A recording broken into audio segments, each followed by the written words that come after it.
Hi, good afternoon, everyone. I think we're just about into afternoon now. It is really great to be here. And I just want to share with you a thought I realized about an hour ago is that we are sitting here talking about accessibility, literally just turning midday on the first day of a conference. It really is not that long ago that we would have been the 5 o'clock graveyard shift in a side room in the back corner with few people talking about it. The fact that you're all here, you're all listening, you're all interested, shows how relevant it is to what we're doing today. I've worked in the region now for the last 13, 14 years, and there have been massive changes that we've seen around accessibility. And my role largely for 10 years was on the World Cup programme, but we can start seeing a lot of changes. And obviously my focus now with Red Sea Global is around Saudi Arabia. And you'd have heard some of those figures earlier that are startling in terms of the growth we're looking at, but also in terms of what that growth is going to be going forward. And within that, we have a couple of really important messages that we need to make sure we connect on accessibility. So the first one is we have the 2030 vision. And I know a lot of you will be working in areas that you'll already be aware of 2030 visions, whether it's in Saudi Arabia or somewhere different. For us, that's a really key part of what we're doing, because that vision sets out some very clear goals around how we engage with disabled people and how we increase their participation and involvement within the society in Saudi Arabia. It is very different compared to what we have if we're looking at a Western society, and we have to accept there's a journey still to be taken on how we engage and involve disabled people. A lot of you, I'm sure, already working with us. You've already been involved, obviously, in some of the hotels that we're working with and opening already, and you'll be seeing the ones going forward in the future. And for all the work we're doing around accessibility and inclusion, you're our partners on this. We don't do it by ourselves. We're part of that process, but we expect those kind of aspirations and expectations for disabled people to follow through as well. So I realise you all come from very different backgrounds and different parts of the business of tourism. So I thought it'd be useful just to share a few kind of headline issues around what disability is and what accessibility is and what it means to disabled people as well. So firstly, you'll be aware, and if you're working out an operational side of things or from an office side, that not all our disabilities are visible. We know that there are huge numbers of disabled people, that it's a growing market, and it's a growing understanding that we need to have when people are planning their holidays, but also when they're actually attending a destination as well. And we particularly know we have issues with people that don't necessarily perceive themselves to have a disability. So the reason that becomes important for us is they will come to our properties and they'll come to our destinations and they'll come to escape, and they won't necessarily be aware of how that challenge is different to their day-to-day life. And it's our job to understand as much of that as possible before they actually start to arrive. It is also really important that we all, and I think I'm speaking to the converted here in the room, are accepting the social model of disability as well now. So once upon a time, we would have been looking, as Alex just said, it was about ramps. It was a very practical thing. That is no longer enough in a competitive world where we have a huge market to get that side of things right. There are reasons, though, why we need to do this, and there are reasons why it needs to make sense for us. So we know the huge numbers of disabled people now exceed 1 billion. That is a captive market for us. And for us at Red Sea Global, who is building a lot of brand new destinations, we have a lot of rooms to fill. The more we can engage with disabled people, that's really important. The other thing that's really important is when people come on holiday with us, particularly from the region, particularly our local markets, they don't come by themselves. They will come as 3 or 4 generations. So when we're looking at accessibility, we're thinking about a child in a stroller, or we're thinking about an elder person who maybe has sight and hearing impairments as well. So there's a lot of things we need to pick up on. The big figure there that a lot of you, I'm sure, will be interested in is 60 billion market over this next year. It is increasing year on year. So making sure you get your facilities and services right within that can obviously have a huge impact. And the other thing that's really important with disabled people is that we know that if you get it right, people will come back time and time again. Every disabled person, and you'll all know someone with a disability, will be able to give you a horror story of somewhere where they've turned up and it hasn't met their expectations. They will also be able to tell you where they have been, and they will tell everyone else where it's gone and it's worked well for them, and they will go back time and time again because they have assurance and it gives them confidence. So within accessibility, there are these 6 cornerstones that we've identified as being critical. If we get these areas right, then we have the opportunity to provide an experience that people wanting. And that experience should be the same as everybody else. It should be equitable. It should be able to create the same memories, the same relaxation, the same experiences. So safety seems like a given every time.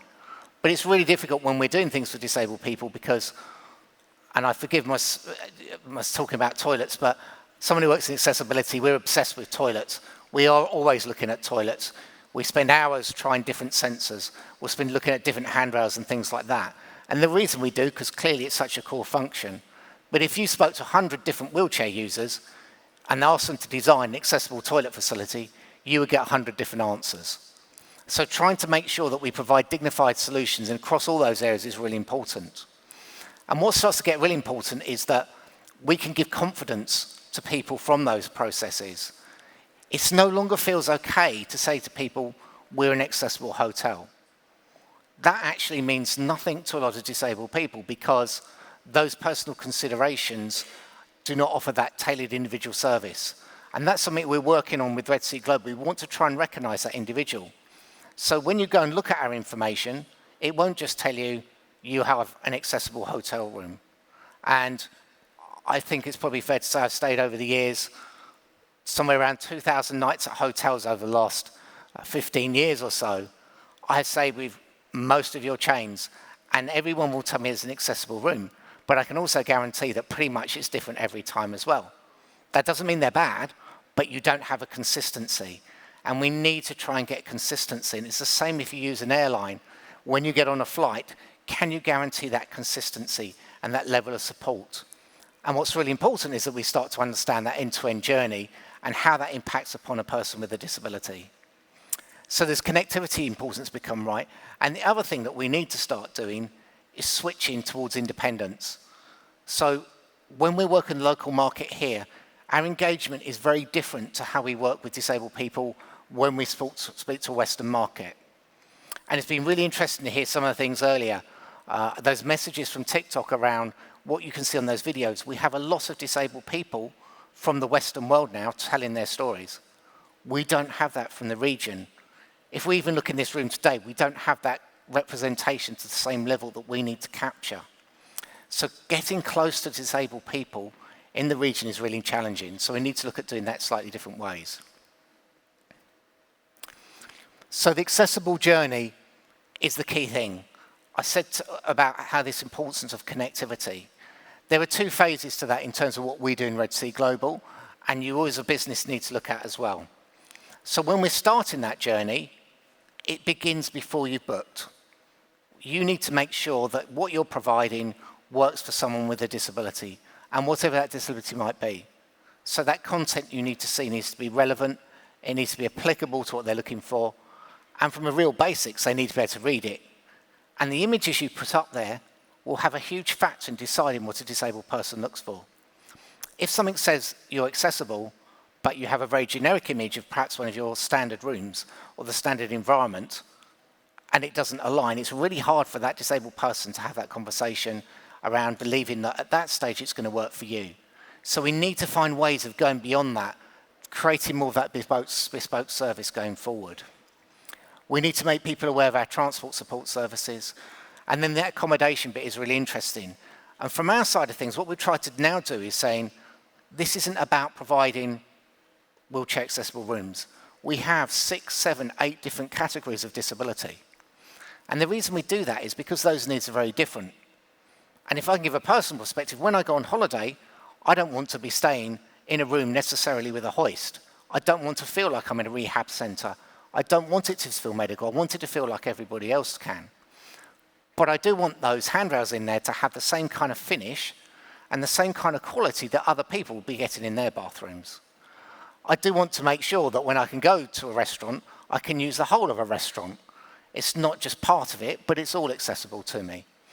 And how we make those kind of processes work. So that's part of what we do on the design side. And then there's the operational piece. And I think you'll all agree, obviously, that the operational teams we have are the stars of the show, because they're the face-to-face, and they will overcome some of the problems and challenges faced by disabled people.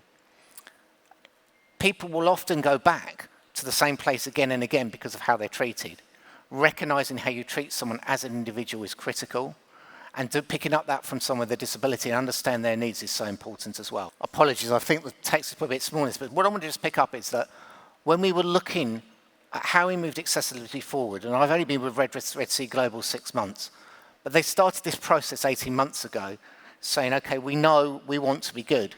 We want to be a global contender, what we do in accessibility, and we want to reach into the local market.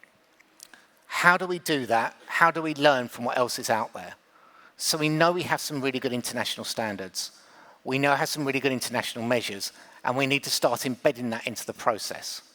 So there's a lot of stakeholder engagement we now do. There's a lot of measuring and monitoring now taking forward as well. And the ISOs are a particularly good example of how we can capture that. And it's also for us, and part of our role within the Public Investment Fund is saying to us and challenging us to say, you take a lead in this, you make this accessible. We're doing accommodation, we're doing destinations, but in Saudi, in the next few years, towards 2030, we'll have an expo, we'll have an Asian Games, we'll have a Soccer World Cup. We have an awful lot of things that we need to get right at this stage for that next 10 years and the legacy going forward. So we made these commitments going forward across some of those key areas.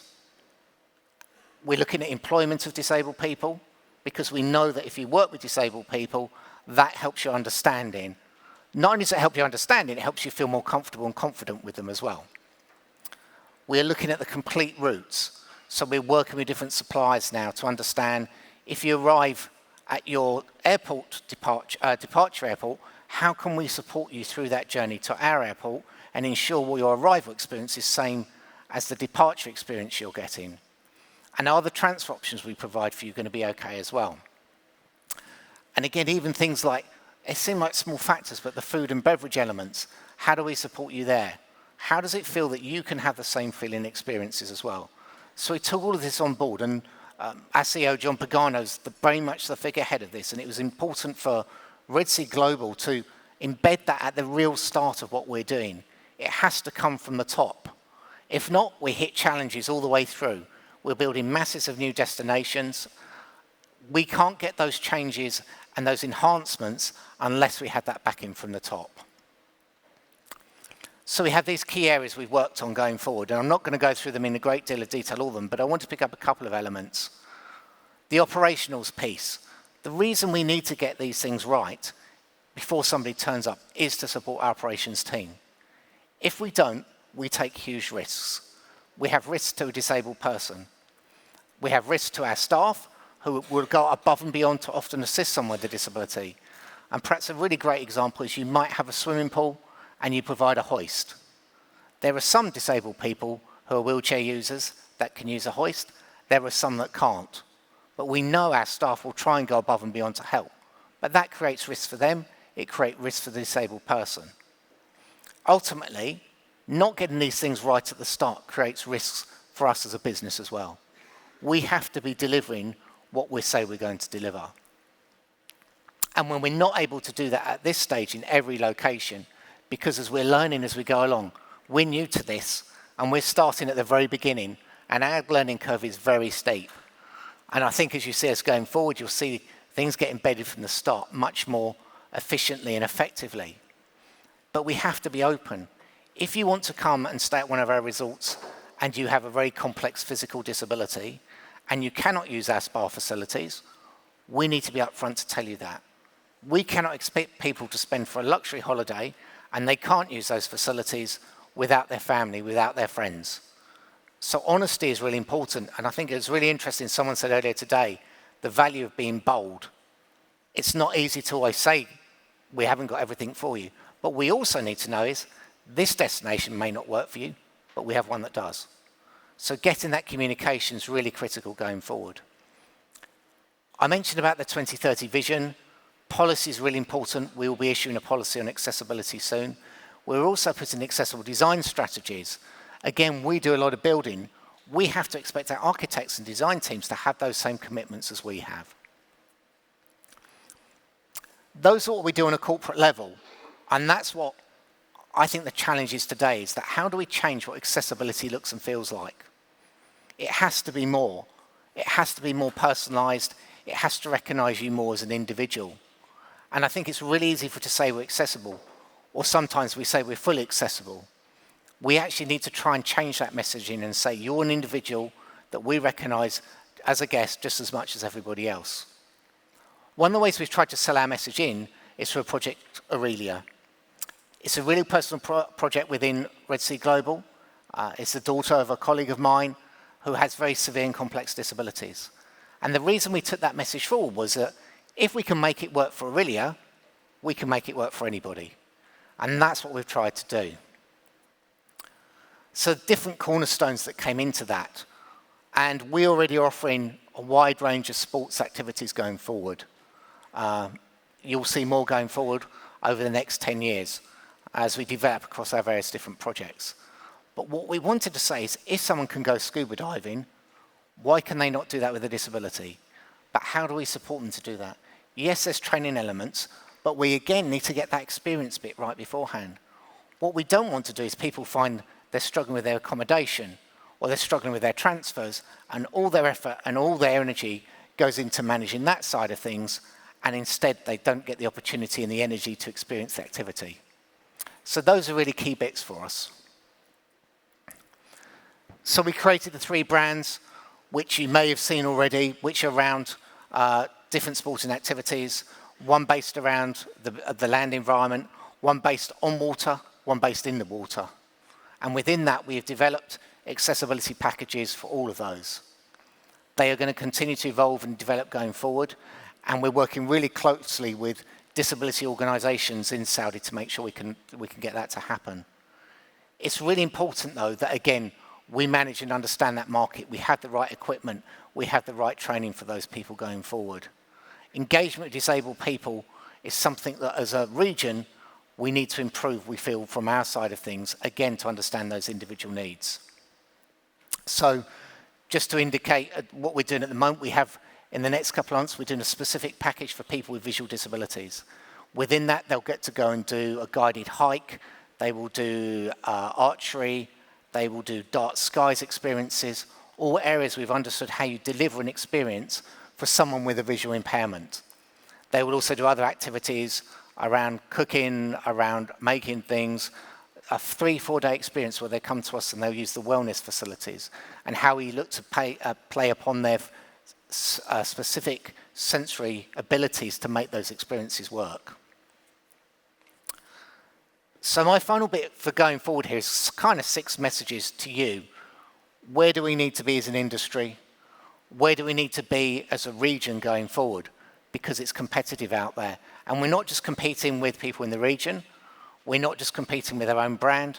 We're competing with everyone out there. If you create your own special uniqueness as to what you can offer in accessibility, and you're upfront and honest, that gives you those opportunities. But we feel it's really important that we start having messages within certainly the work we're doing that are corporate messages as well. We need to look at employment, as I said. We need to be really clear that we are a leader within Saudi for this, because there is a long journey to take for all of us, and things are moving incredibly fast. And any of you that are there at the moment have been there, you'll see that we are building sites everywhere. To capture those design elements and capture that approach and process and engagement with disabled people as we're doing that is critical. The booking process is so important as well. I know from a personal experience is that I will go back to the same people for booking if I feel they understand me as an individual and they understand my particular disability issues. We need to have more in the market there that can help us do that. We need to have informed staff who understand accessibility, who understand disability, and can help tailor that experiences for disabled people. And again, that's not just about the disabled person. That's about protecting us as a business and protecting our staff who don't have to get confronted with challenging situations when someone arrives. and faces potential disappointment. So that's really important.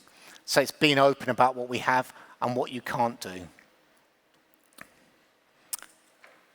It's really important that when we're building and when we're creating events and activities, that as an industry, we don't go to the minimum position. If we go to minimum every time, nothing moves forward. We need to make sure that we're thinking, what is the future going to be like? And it's really interesting hearing the AI conversations. It's really interesting hearing all the other engagement activities that are ongoing. AI clearly has some massive opportunities around disability. Not just when someone gets there, but how you can actually explain, prepare someone, work with them to understand their needs before they arrive as well. And again, find that unique selling point. We all have specialist areas that we can offer different experiences for, whether it's just a relaxation break, whether it's an active break, whether it's outgoing and living cultural experiences from our hotel environments. Those are all things that we need to get the message across and understand the accessibility component within that. When we take people, as we are doing to a souk, we know that experience for someone with a visual impairment is vastly different for someone who may be a wheelchair user. We know we can make that really well. We also know from our conversations with groups we're having that for someone with autism, a souk is actually an incredibly challenging place. And if we want to take a child to a souk, we're thinking about how do we provide them with a sensory pack? How do we provide them with ear defenders, a weighted lap pad, a fidget toy, things like that, that means they can still share and enjoy that experience with their family, but also it feels a comfortable environment as well. That's a really quick overview from me as to what we're doing at Red Sea Global. You're all going to see in the next years, I'm sure, a lot will happen in the Saudi as a country, and I'm sure most of you are going to be involved in some of those works going forward as well. I really appreciate the opportunity to be here today because I said it is rare for us to be speaking about accessibility in the main forum. That is a really big step forward, and taking those messages away across our businesses will make a difference. It's a big market and we have an opportunity to make a big difference. Thank you.